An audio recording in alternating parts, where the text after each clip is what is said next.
This stream is sponsored by Brilliant.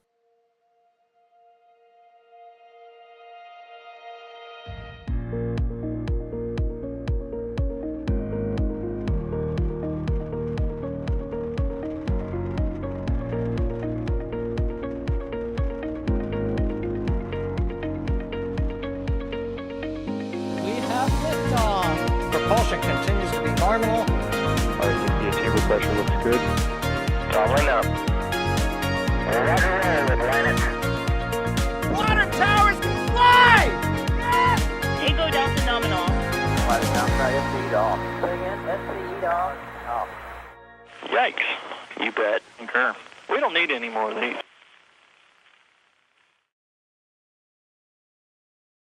Good afternoon, everyone, and welcome to Cape Canaveral Space Force Station, where we're bringing you live coverage of SpaceX's Falcon 9 carrying SES-22 to a geostationary transfer orbit.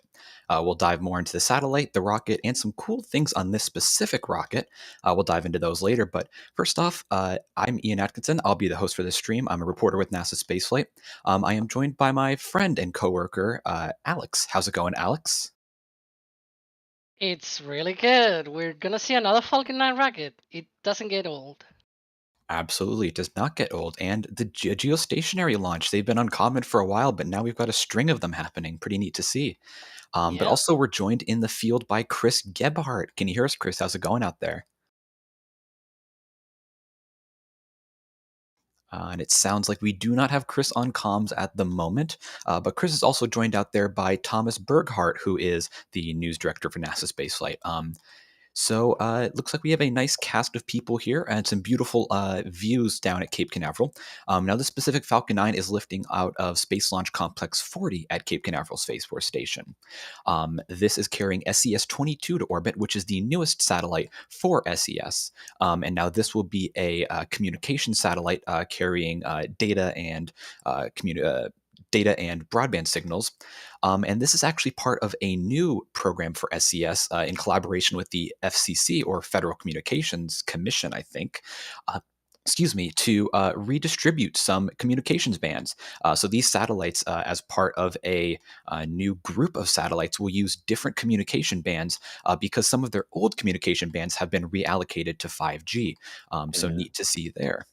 Well, yeah, there's a story there. I wouldn't exactly say they worked in cooperation with the FCC. More like the FCC told all satellite operators, you got to stop using these bands by December 5th, 2023.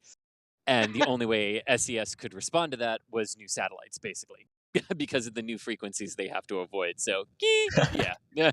Sounds about right. And everyone, that is Chris Gebhardt, Assistant Managing Editor. Sounds like we got him on comms now.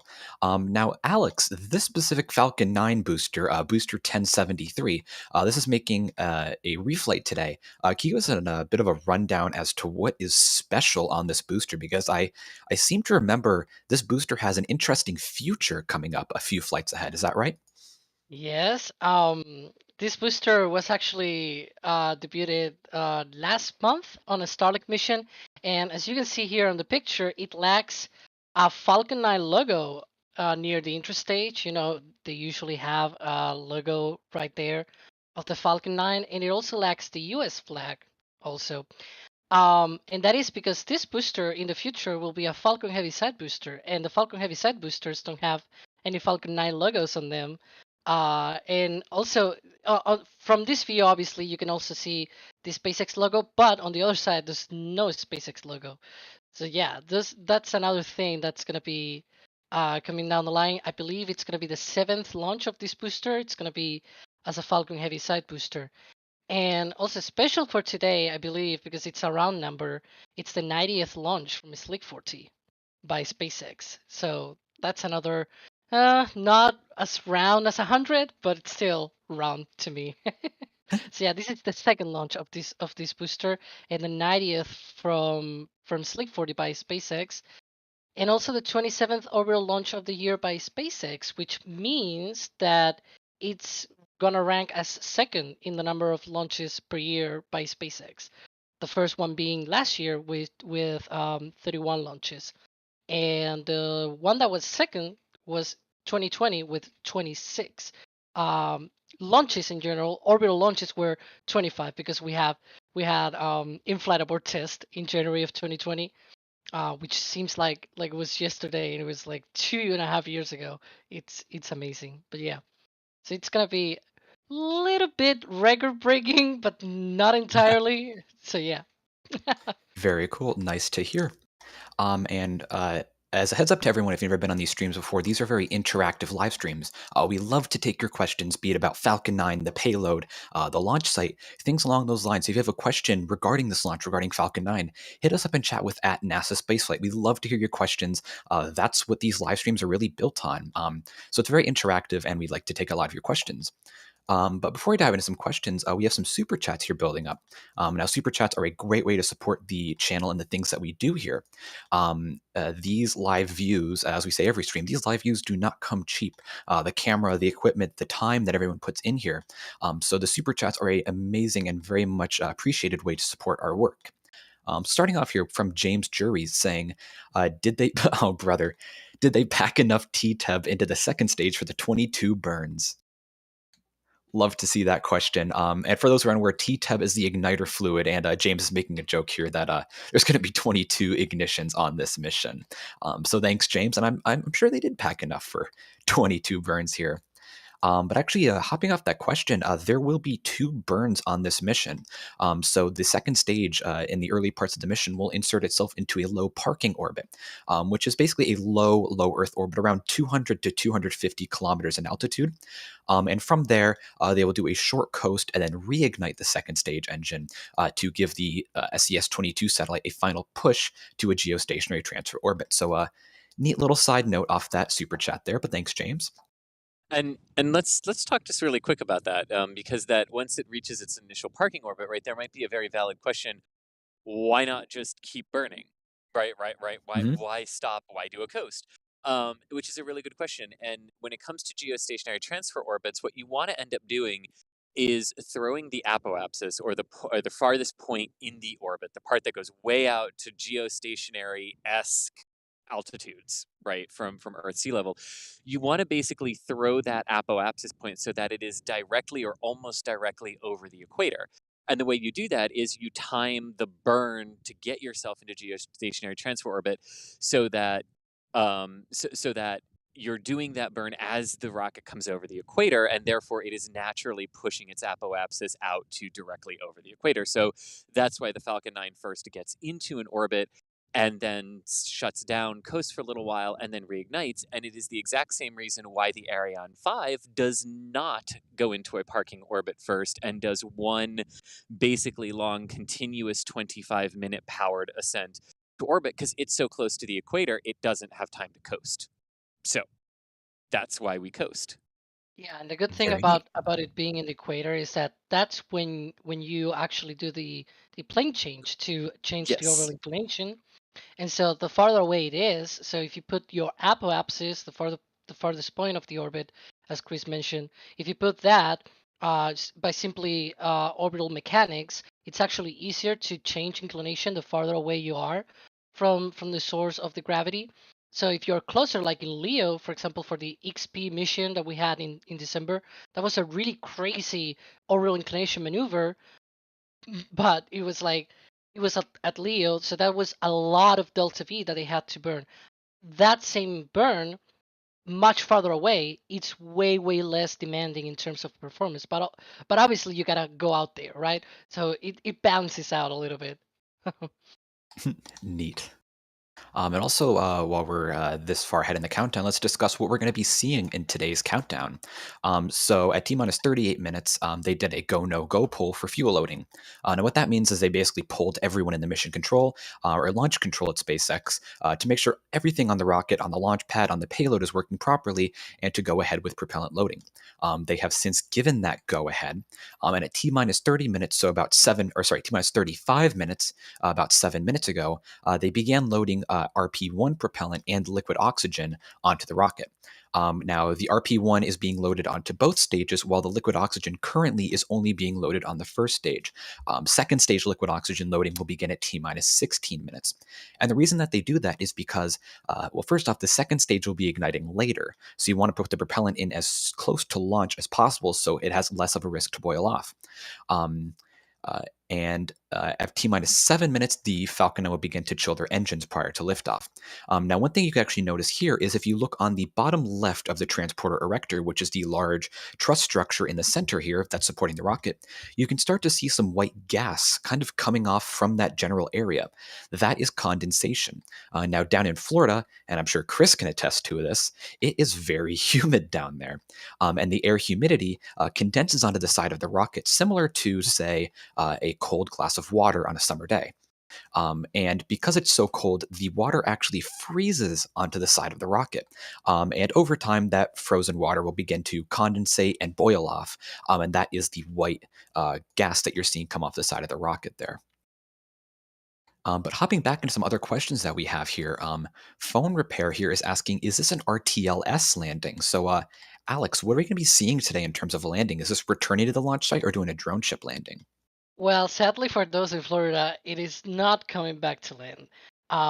It is a drone ship landing. It is landing on a shortfall of Gravitas, one of the SpaceX drone ships, and it is being stationed about 660 something kilometers to the east of out in the Atlantic Ocean. So yeah, it's not an RTLS mission. It is a drone ship mission today. Next time, I guess. Very cool. And yeah, that seems to be a staple of geostationary transfer orbit missions, is landing on the drone ship because you need so much extra performance. And I think that Yeah. kind of segues us into the other question that I have here in the queue, saying, what is the difference between a normal geostationary orbit and a geostationary transfer orbit, if there is a difference? And that's actually a really good question. So a geostationary orbit is an orbit that has a let's see. So there's two different things I'm thinking of. So a geostationary orbit is an orbit that is aligned with the equator. It is completely equatorial. Not only that, it is also so high up that it takes 24 hours to orbit the Earth. Now, if you think about that, if you have a satellite, say, above the United States in a geostationary orbit, and it takes 24 hours for it to orbit around the Earth, that satellite will stay in the same part of the sky above Earth. That is very helpful for communication satellites, for satellite TV satellites, things along those lines. So it's a very useful orbit to have. Now, a geostationary transfer orbit, as its name suggests, is a transfer orbit from low Earth orbit to geostationary orbit. So what that means is its perigee, or the lowest point in its orbit, is around 200 kilometers above Earth's surface, which is very low for an orbit. Meanwhile, its apoapsis, or the highest point in its orbit, is about 35,000 kilometers above Earth. And that's used to kind of get the satellite about halfway to geostationary orbit, and then the satellite will use its own onboard thrusters to get itself to the final geostationary orbit. So that's the difference there. This launch is just taking a satellite to geostationary transfer. The satellite will have to use its own onboard propellants to get to geostationary orbit. An interesting question here from Andromenia. This one might be a good one for Alex. Do you think that SpaceX will make 60 flights a year given their current rate right now? So do you think they'll make 60 flights this year given their current rate? Ooh, boy. Well, if you think about it, they are 27. So this will be the 27th launch, and we are coming up at the end of the half of the year. So we're going to be, in 2 days, we're going to be at half of the year, right? So you can make the case that if they keep this rate, it will be 54 launches, which is 27 times 2, right? Now, could they fit another 6 launches in between? Perhaps, but it would mean one launch per month. You know, if you distribute those 6, a little bit of maths live here. If you distribute those 6 over the rest of the 6 months of the year, you will have another one per month. Yeah, I guess the key thing here will be to launch more from from Vandenberg. I think that's probably gonna be. Um, I think that will be very important if they were to hit 60 launches per year, this year. But we'll see. We'll see. I guess we'll keep watching the launches and obviously trying to live stream them as well. And we'll find out by the end of the year. Very cool. Hop back into some super chats. We have some building up here from Musical Wolves asking, why do the four towers blink during daylight? Do those four outer towers shake when when the broomstick launches? And when for tower merch? So the reason they blink during daylight, and the reason they blink at all, really, is because those blinking lights are navigational, I guess, navigational hazard warnings. I don't know the proper term. There's definitely a proper term for those.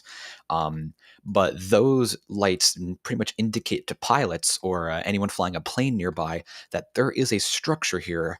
Do not hit this structure. Because if you think about it at nighttime, or if it was foggy or something, it might be difficult to discern that there are towers there. And while no one really should be flying over Cape Canaveral Space Force Station, unless you have a very special permit, they want to make sure that people are safe near those towers. So that's the reason there are blinking lights there. You'll find similar blinking lights on, say, the fixed service structure at Pad 39A, or SLS's mobile launcher, which is currently at Pad 39B. So those lights are not too uncommon here, but yeah, they're navigational hazard lights for airplanes flying by. And thanks for the support, Musical Wolves. And Stefan here with the €5 saying, they've been with us since SN5. They love our streams. And by the way, is this an RTLS, which we discussed before? This is a drone ship landing on a shortfall of gravitas out in the Atlantic. But thank you, Stefan. We really appreciate the support, and glad to see you've been with us since kind of the beginning of Starship at Boca Chica. And also another from Moldy Space Industries here, a regular on stream, saying something for towers. But for real, they were curious if we could talk about the sound setup we have, because we constantly have the best liftoff audio. Well, thank you very much. Chris, do you want to kind of give a little bit of details about what our audio setup is here? I am the absolute wrong person to ask about an audio setup. We have a microphone connected to a camera. That is not a question for me. Yeah. Gotcha. Oh, well, we tried, but thank you, Moldy Space. We appreciate that. And also, before we hop back into Super Chats, we wanted to let you know about a very important event coming up here in just about 40 seconds. And that is event. Alex, Perfect Hugh, do you want to explain what event we may be seeing here in about 30 seconds? Yeah, so right about now, they're wrapping up the loading of RP1 on the second stage. And right on cue, you see there, they're purging the lines to be able to then safely load liquid oxygen onto the second stage later on. I think it's T-minus 16 minutes or so. So in about 4 minutes, they're going to be loading liquid oxygen. So in between, they purge the lines on the Stromback for safety. So yeah, that's what we're seeing right now. Very cool. So that's a great indication that the countdown is going nominally, and that continuing nominally. So great to see that happening. And Daniel and Benjamin here are giving us two little follow-ups on a question we had before regarding the blinking lights on the four towers. Daniel here is saying that those are called obstruction lights. Thank you very much. That's appreciated. Good to know some terminology there. And Benjamin here with another neat tidbit, saying that the lights also show the height of the structures, and they're set 50 feet apart. And I'm assuming that means 50 feet vertically. So if a structure was 100 feet tall, you'd have two lights on it. But thank you very much, Benjamin. We appreciate that. Neat little tidbits there. And Rough Riders here with a $10 super chat saying it's very cool to see to have Atlas V just to our left, and unfortunately just out of camera view. How come SES is launching their other satellite on a different rocket? Redundancy? And yeah, that actually, it is a lot of redundancy. Now, while certain rockets may have different, values and different prices. Chris, do you want to dive into that? Yes, because there's a slightly different reason. Redundancy is good, but SES-22 is a spare. It's a backup to the four new ones, SES-21 and SES-20 and 21 from Lockheed Martin are launching on the Atlas next month, but SES-22 is actually a spare that is launching before the Boeing-built ones of SES-18 and 19. So 20 and 23, 22 and 23 were built as backups in case one of the previous four ran into launch issues or delays or things like that. They could get it off the ground first. And as we have seen, when you do not schedule a launch and you have a spare, there's really only one provider that has rockets available in their manifest to be able to slot you in. So, but now Gotcha. back to you for redundancy. The redundancy is good, but not the reason it's going on a Falcon 9 this time. Well, I stand corrected. Thank you, Chris. That is a neat thing to consider. Yeah, the launch availability, because as we know, Atlas V rockets, there are no Atlas Vs left. All of them have been sold, and after that, there's really not much you can do other than go to an international partner. Which again, slim pickings there. All the Ariane 5s have been sold. So yeah, Falcon 9 is kind of the only option here. But thank you, Rough Riders. We appreciate that. And actually, And SES has a lot of missions on Falcon 9 this year. They also have the O3B Empower missions, which are also part of the SES company. And also they have, as Chris mentioned, they have SES 18 and 19 are also flying on Falcon 9 later this year. Hopefully, we'll see. But yeah. Yeah, the Boeing ones ran into the Boeing ones SES 18 and 19 ran into pandemic related supply chain issues and shortages.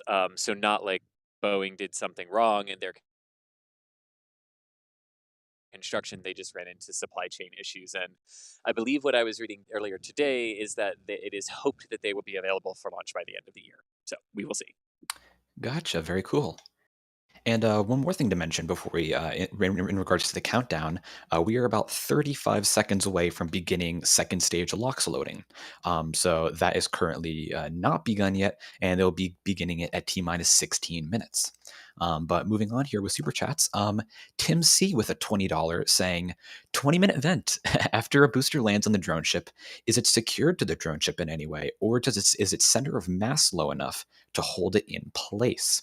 Well, they do sort of secure it to the drone ship.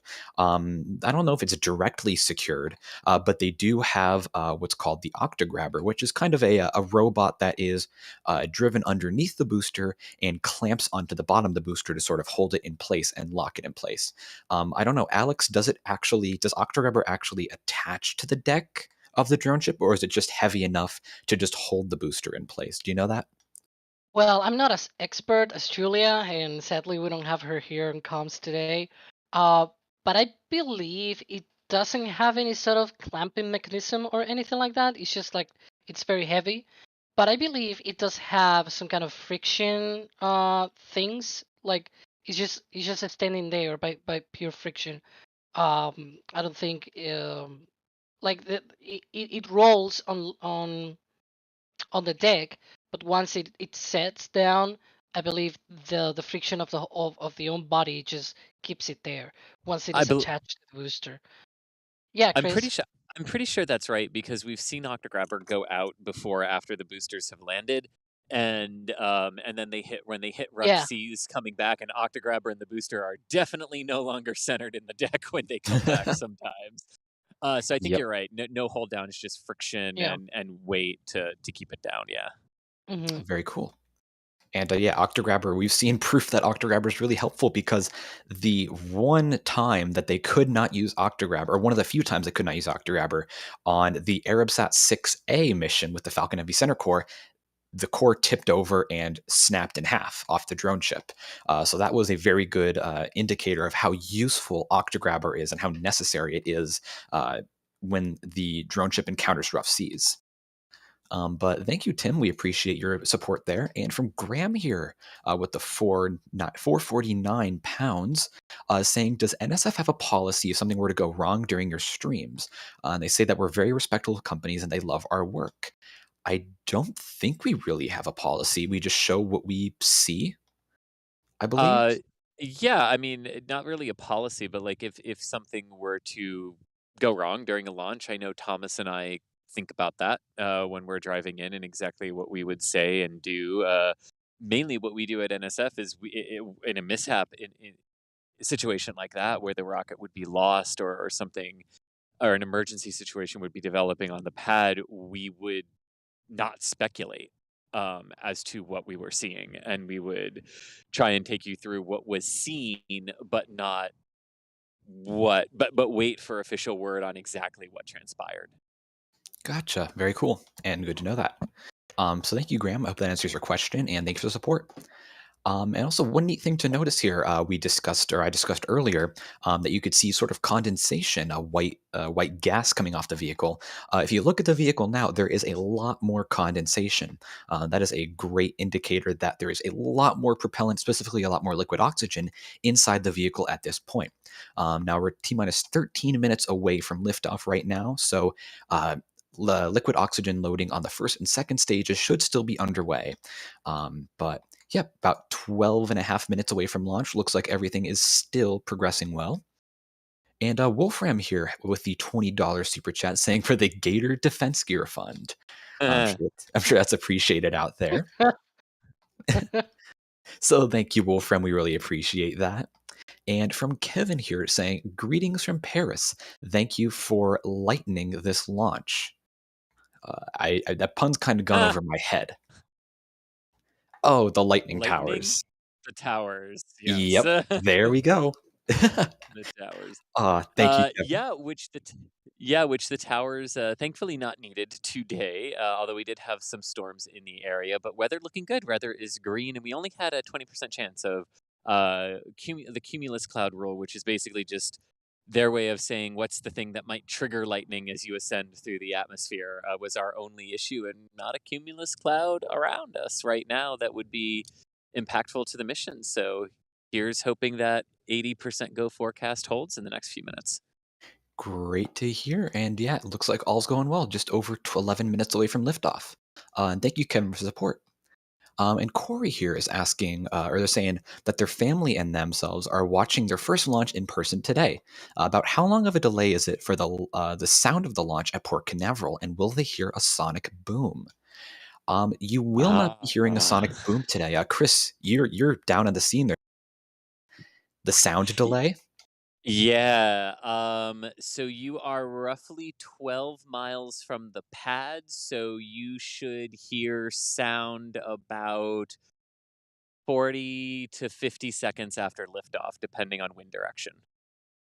Gotcha. Very cool. You'll hear that, but yeah, the sonic booms would be basically be directed downward along the ground track path of the rocket when it's lifting off, which is why you don't hear them. They are produced, but you just don't hear them. Very cool.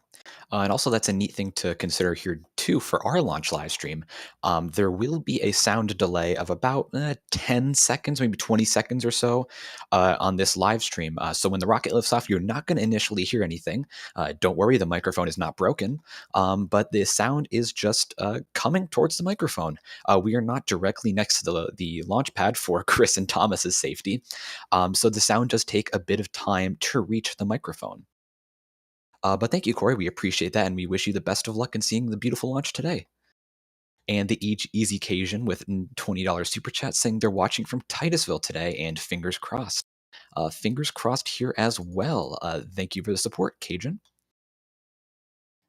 And from Kristen here with a $2 super chat, no message, but we still really appreciate it. Thank you, Kristen. And John has become a Pad Rat member, so thank you very much, John. We really appreciate that. And now we're coming at just under T-minus 10 minutes, and we're going to hop back into some questions and give you a bit of a timeline as to what we're going to be seeing during today's launch. But first, I'd like to thank Brilliant for sponsoring today's live stream. Now, as you all know by now, Brilliant is an interactive learning platform online. Interactive learning has been proven to be the best way to learn, and Brilliant utilizes that way to learn. They have tons of courses available in science, physics, math, and more, and each lesson has quick questions and hands-on examples. If you get a question wrong, there's always a detailed explanation on how you can find the answer. Now, as you can see on the screen here, I've recently been working on their chemical reactions course. Now, chemical reactions are very, very important in rocketry because that's how you power the engines. Now, this course has several simple diagrams like you could see on screen here, and they explain how reactions work. And some of them later on in the course actually have some fun metaphors that relate them to daily life. So a great way to explain how a seemingly complex topic relates to your daily life. Now, with Brilliant, you can start learning for free at brilliant.org. And the first 200 users to use our code NASASpaceflight will get 20% off an annual premium subscription. Now, if you love the work that we do and want to support our channel even more, then head on over to Brilliant using the link in chat. Thanks again to Brilliant for sponsoring today's live stream. And now hopping back into the questions here, we have a question here from Gwen saying, has any Falcon 9 first stage flown from all 3 Falcon 9 launch pads? Alex, has there ever been a Falcon 9 stage that's gone from all 3 pads before? Oh yeah, many boosters actually. The first one being B1046. That was its first launch was actually the first launch of the Block 5 boosters, and that was on the Bangabandhu 1 mission from LC-39A. It then launched the Meraputi 1 satellite from Slick 40, and then later that year, that was 2018. Later that year, it actually was the first booster to be launching for a third time, and its third launch was from Vandenberg on the SSOA mission in December of 2018. So yeah, many boosters since then have flown from all 3 pads. Very cool. Nice to hear. And a question from Andrew here. Interesting question saying, is that the Starship launch tower in the bottom right there? So there is a little tower, a little truss tower we can see coming up from there. That is not the Starship launch tower. I'm not sure exactly what that is for. Chris, do you know what that little truss tower next to the liquid oxygen ball is for? I'd assume it's camera tracking. Yeah. Oh, yeah, that's going to be a camera or a weather station. Gotcha. Very cool. And I yeah, seen someone asking, just real quick, I see someone asking if I did that off the top of my head. Yes, it was off the top of my head. and this is why I call Alex our resident Falcon 9 expert. It's easier for the early boosters. These times when they're launching like once a week, it gets harder. But the early boosters and early launches, that's easier. That's like the stream the other day when I just knew the rollout date of STS-1 and everyone was like, what? And it's like, yeah, you are to Falcon 9 what I am to Shuttle. Yes. Very cool. And yeah, so thanks for the question, Andrew. And from Space Shuttle Discovery, the one and only with a $5 super chat, saying, "Oh, it's a personal threat." They say they won't ask me again, Ian. Please give them their payload bayliner back. And yeah, for anyone who's confused on the context, I have a piece of payload bayliner from the Shuttle Discovery, and apparently that shuttle's mad at me. But thank you, Shuttle Discovery, for the super chat. And no, you're not getting it back. But thank you. And from Andy P here with the super chat saying, how many engines can Falcon 9 lose and complete the mission? That's kind of a complex question. Chris, do you want to take that one? Have we ever seen an engine failure in flight? Yes. So yes, we have. We have seen one engine failure actually in flight, and then we've seen other engine failures during the landing sequences after flight. Oh no, we've actually seen engine failures a couple of times during flight, and then like during the main part of the flight, and then we've also seen them during landings. The one of the early CRS flights back on the original Falcon 9 design lost an engine going uphill. Still delivered Dragon safely to orbit, but the co-manifested payload could not get into the orbit. Lost at least one engine during the uphill climb on a Starlink mission, and computers and onboard systems basically just compensate and burn the remaining 7. Chris, you are cutting velocity standpoint of the first stage before handing off to the second. We have lost Chris there. Apologies, everyone. The signal does get pretty spotty out there in Cape Canaveral. And for those who aren't aware, this is actually on a wildlife refuge, so it's kind of in the middle of nowhere. There's not a lot of cell service available out there, but thanks for sticking with us, everyone, and we apologies for that little that issue like that we had there. But yeah, to finish answering your question, Andy, yes, they did have an engine failure on an early Falcon 9 mission, as well as another one on a later Starlink mission, I think about a year or two ago. But they were still able to complete most of their missions. The Starlink booster was lost due to losing that engine, but they did get the satellites into orbit. But thank you for support. We appreciate that. And we have 2 new members here, DNA to Mars, a launch director member. Thank you very much. We really appreciate that. As well as Ethan becoming a Capcom member. Thank you to both of you. We really appreciate that. And memberships are a great way to support the work that we do here. And they also come along with some really cool perks here. If you have, I believe it is Capcom or higher, you get access to our Discord, where you can have a lot of fun spaceflight discussion, spaceflight video games discussion. Just all around is a fun place to hang out. So yeah, thank you to our 2 new members.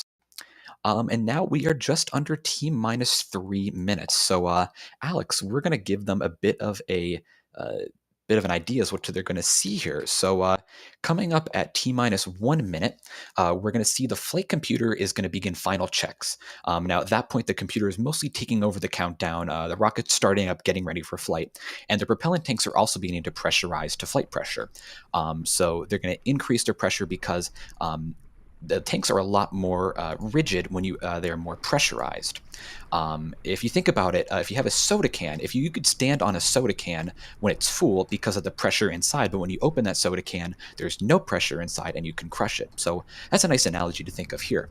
And then 15 seconds later, at T-minus 45 seconds, the SpaceX launch director is going to give the final go for launch. Now, at that point, that is the sort of final check of all the systems by humans, and that is basically the final go that everything looks good. At T-minus 3 seconds, the engines are going to ignite and will be followed by liftoff at T0. Now, in today's liftoff, we're going to see max Q about 1 minute and 12 seconds into flight. That's the maximum aerodynamic stresses on the vehicle. 2 minutes and 30 seconds into flight, we'll see the first stage main engines cut off. That's where the 9 main engines on the first stage shut down. The stages will then separate, and the second stage will ignite its single engine to begin the final push towards orbit. The fairings will deploy at 3.5 minutes into flight, and the first stage will begin its first of 2 landing burns at T-minus 6 minutes. Landing of the first stage will be 8.5 minutes after launch, and the second stage will shut down 8 minutes after launch. So those are some of the major events that we are expecting to see on today's liftoff. Coming up at just over T-minus 1 minute, you can see the transporter erector is beginning to purge the remaining propellants inside of it. They are safing the launch pad here, which basically means they're getting rid of anything that could be flammable, cause an explosion, cause any damage during liftoff. So T-minus 45 seconds here, we should be getting the final go from SpaceX that all is looking well on the vehicle.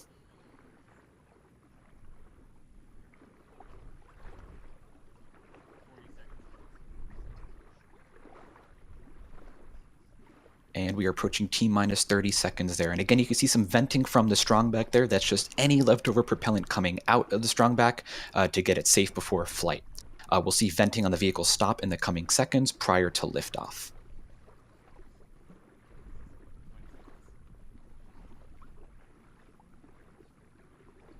Now we're coming up on T-minus 10 seconds. At T-minus 3 seconds, we will see the engines ignite, and hopefully, if all goes well, we'll see a liftoff in just under 5 seconds. Now we have engine ignition and liftoff. Falcon 9 carrying SES-22 to a geostationary transfer orbit. Beautiful liftoff of the rocket there. And the sound will be coming in a few seconds.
had a beautiful looking liftoff there of Falcon 9, again carrying SES-22 to orbit, lifted off from pad 40 just under a minute and a half ago. I know it's some beautiful tracking shots, but unfortunately it seems we lost it in the clouds. As Chris discussed earlier, there are some clouds over the site, and that was a concern before launch, but it seems that that was not so big of a concern that they had to cancel the launch. We're getting some beautiful onboard shots here from Falcon. It looks like a new camera angle here, which is neat to see. But again, it looks like all is going well. The vehicle has successfully passed through maximum aerodynamic pressure, also known as max Q. It throttled down its engines, and they have throttled back up. Now, the next event we're going to be seeing here in just over 30 seconds will be the 9 main engines on the first stage shutting down.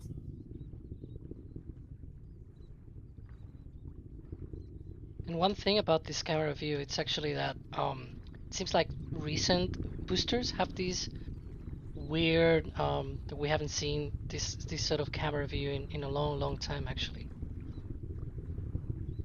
Yeah, it looks like a very interesting lens here. You can see kind of the lens border on it. Now that's a shot inside the interstage, that big round gray disc. That is the second stage engine. We should see stage separation in the coming seconds here. You can still hear it loud and clear. Yeah. Here. Sounds like press Chris is coming site. in and out there, but he's saying that they can still hear it loud and clear down at the press site.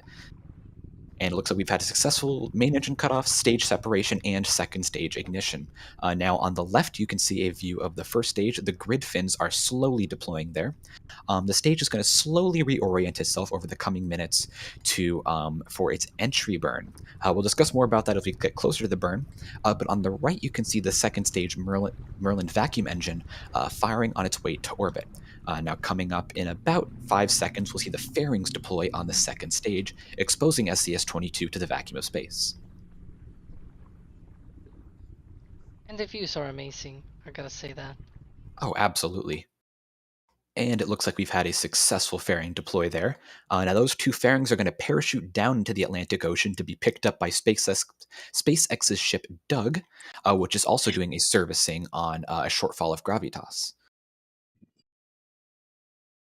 But all seems to be continuing well here on the mission. You can see the first stage is now flying over some clouds on the Atlantic Ocean there. Both vehicles are now currently in space above the Kármán line of 100 kilometers. Something neat that always blows my mind is we're seeing views here from 2 vehicles in space right now, and the one on the left is going to be coming back to Earth in about 4 minutes. So always remarkable to see those shots there. Yeah, it's amazing. And Alex, is it just me, or does this view on the first stage, we discussed that it looks a little bit different earlier, but does it look a little more wide angle to you? Because it looks a little, we can see a lot more, Yeah, it seems. yeah, it does. I believe B1067 and B1069 have the same wide angle views, sort of like that. But I don't remember 71, which was the one from the NROL missions earlier this year. I don't think that one has the same type of camera, so that's weird. Yeah. It also Yeah, seems like the interesting. booster has already passed apogee, and it's now coming back down. Yeah, and like Alex said, the booster's past apogee, which is the highest point in its, not really an orbit, in its suborbital trajectory. And you could tell it's coming back down now because its speed is increasing and its altitude is decreasing. And now coming up here in just about a minute, we're going to see the first stage entry burn. Now, Alex, do you want to kind of guide us through what the entry burn will entail and what we're going to see there? Yeah, so we're gonna see first one engine igniting. That's gonna be the center engine, and then engines 5 and 1. We're gonna be seeing that also igniting. Those are the 2 of the outer engines, and we're gonna see actually that pattern on the burn. We'll see the center engine first, and it looks like a line of burn when it is all 3 engines igniting, and that's because that's actually the more stable way to allow the fuel on the bottom tank to go all the way to the inlets to the engines. So that's more stable. Right now, all the things, all the liquid, all the fluid inside the tanks are basically sloshing and everything, and basically in 0G, right? And now we're going to see one engine first. That's going to be the first one to allow a little bit of settling, and then the other 2 are going to come up for for that reentry burn. And the shutdown sequence is going to be the same. You can see there 1, and now all 3. You can see how it changes and everything. I love that. The shutdown sequence is going to be the same, but just in the other way. The 2 outer engines will shut down, and then the center engine. Very cool. And if you look on the bottom left, the stage 1 velocity is rapidly slowing down. That is one of 2 purposes of the entry burn here, is to slow the vehicle down before reentry. The second, something really neat, is called supersonic retropropulsion. Now, that's where the stage uses its engine exhaust as a sort of makeshift heat shield to block away any extreme entry plasma. That was actually something championed by NASA for Mars landings, now used by SpaceX for Falcon 9. But stage 1 is now entering its final bits of entry in the atmosphere. If you look towards, oh, man, we just lost camera view. Oh. But if the camera view does come Yeah. back, pay attention to the 2 grid fins that you can see. There are some cool aerodynamic effects you can see There we go. as the stage enters the atmosphere. And looks like we got the camera back, and it looks like a nice, only partly cloudy day on the Atlantic Ocean today. Yeah. Now, if you look Right at the now it's velocity, soon. Oh, go ahead. yeah, no, go ahead. I was going to say, if you look at the velocity, the stage is still going very fast, but it is rapidly decelerating. Right now, transonic. It's And you going. can see the atmosphere is getting bluer and bluer as the vehicle gets into the denser parts of Earth's atmosphere. And again, pay Yep. attention to the 2 grid fins. You can see some aerodynamic effects on there as the Wow, vehicle. look at that. Look at that. The Beautiful. condensation. Some nice shock cones on the grid fins there. Now the vehicle is transonic. It's And subsonic. shutdown. We Yep, have and ignition engine on one ignition. side and shutdown on the other. So we've had second stage engine cutoff. Now the second stage is in a parking orbit, and it will reignite in about 15 minutes to get the satellite to orbit. But right now we're looking at a shot on the left of Falcon 9 and a shot on the right from the drone ship, a short fall of Gravitas, where the stage will be landing. It's going for the bullseye. Ooh, little slidey there, but looks like it is very centered. A Right successful on the landing center. for booster 1073. That was cool. I wonder if that was the barge rocking when it came in, or if it was the stage sliding. But no matter what, that was a beautiful and successful looking landing there. And now Oh, we're getting yeah. some onboard shots there of the second stage engine now coasting, as well as the SES-22 satellite attached. So it looks like we had a beautiful liftoff here today.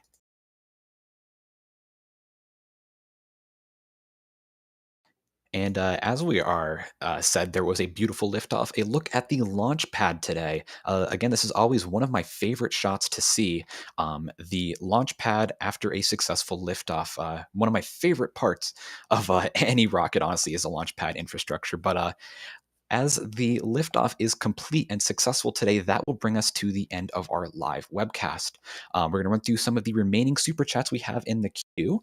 Lucidal here is saying, are the first and second stages always fully fueled, or can they be underfueled based on payload/destination? I don't think so. Is that right, Alex? They're not really ever underfueled? No, they are always launched with full propellant tanks. Yeah. Gotcha. So thank you, Lucido, there. And ground umbilical carrier plate saying, can we take a minute to thank Jamie and her space buoys for the crystal clear landing footage? I know that reference. I do not. That's from the Tomorrow Show, which is Jamie is one of the webcast producers for SpaceX. She has her own show also. Yeah. Very cool. But yeah, Jamie's the live stream producer at SpaceX. So yeah, awesome work, Jamie, as always. And Christopher here with 109 Norwegian kronas, I believe. Is that right? I think that's right. Yeah. But they're saying startup liftoff max Q me cow. Oh, brother. For anyone who's confused, we have a lot of cow puns on these live streams. But thank you, Christopher. We really appreciate that. And TMC here saying that regarding the Starlink mission that lost to the booster was booster 1048 and lost its engine going uphill. And they're saying 1048 was their favorite booster. So sad to hear that, but thanks for the info there, TMC. And Ricky here saying with the $20 super chat saying first launch in person and they're at KSC with their son. Well, we hope you saw a beautiful liftoff there. I'm sure it looked great from Kennedy Space Center. And congrats on your first launch in person. And Thomas here saying these launches never get old whatsoever. Even more special since you got your wife into them, something she still hasn't forgiven you for. Oh boy, you got someone else infected with the launch bug, but still great to hear that you got someone else on board, Thomas, and thanks for the support. And Mike here with $5 saying, this never gets old, and I agree, it does not get old. And also, what does not get old, these beautiful shots of the second stage on orbit. Still can't get over that. It's just always beautiful to see every time. And as soon as I say that, they lost signal. And Christopher again here saying, how long will the second stage coast? Or coast. Well, the second stage is going to coast for about 20 minutes after cutoff. So about 15 more minutes from now, the second stage will reignite. But again, as I said before, that's going to bring us to the end of our launch webcast here. We appreciate all the support everyone has given us through the super chats, the memberships here. Again, it looked like we had a beautiful liftoff here carrying SES-22 to orbit, another geostationary satellite, and another successful liftoff in SpaceX's record book. And again, thanks for everyone for tuning in. Thanks to all our super chatters, all our members, everyone who supported us. Do a quick run through here. Thanks, Alex. Thanks for joining us on today's webcast. Very, very glad to be here. That was very exciting to see. And I think we don't have them on comms, but Chris and Thomas, the two guys out there in the field operating these cameras, Thomas doing the camera tracking, big thanks to both of them for tuning in and making today's webcast possible. As well as Michael Baylor in the back room there operating for us today. Thank you, Michael. And last but not least, I was your host for today, Ian Atkinson, reporter for NASA Spaceflight. Thanks again, everyone, for tuning in, and we'll see you on the next live stream. And we're actually going to send you over to Starbase Live because it sounds like we have a road closure there. So everyone, stay tuned here. We're going to send you over to Starbase Live to see what may happen down in Boca Chica. Always fun to see what's going on down there. But thanks for watching the launch live stream, everyone. We hope you have a great rest of your day, and thank you for watching.